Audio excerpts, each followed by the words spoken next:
back, Strategizers. You may think you know Halo, but Reach changes the game in a number of new ways. We're going to be talking about Bungie's latest a lot on IGN, but how about some quick tips to get you started?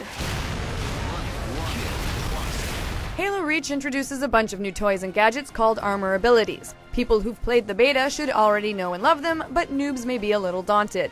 Basically, in multiplayer matches, you can change your equipment before rounds and when you die. Let's start with the drop shield, very similar to Halo 3's bubble shield. Normally, armor abilities won't work in King of the Hill zones, but there's a trick you can do with the shield. Drop it just outside the special zone and the bubble will extend into it, protecting you from explosives that will be tossed your way. It may give you the time you need to win more points for your team.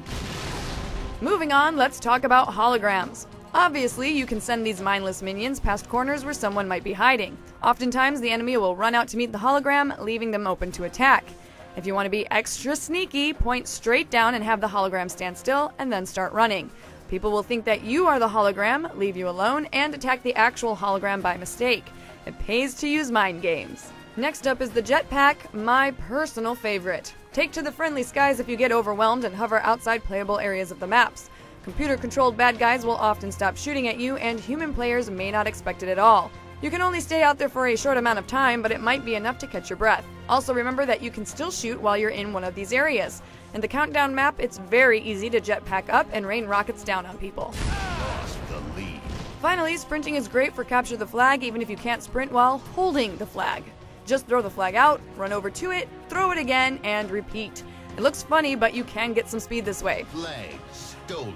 Also note that in Firefight, enemies react to your armor abilities differently. While they will always fall for holograms, they rarely fall for an armor lock trap.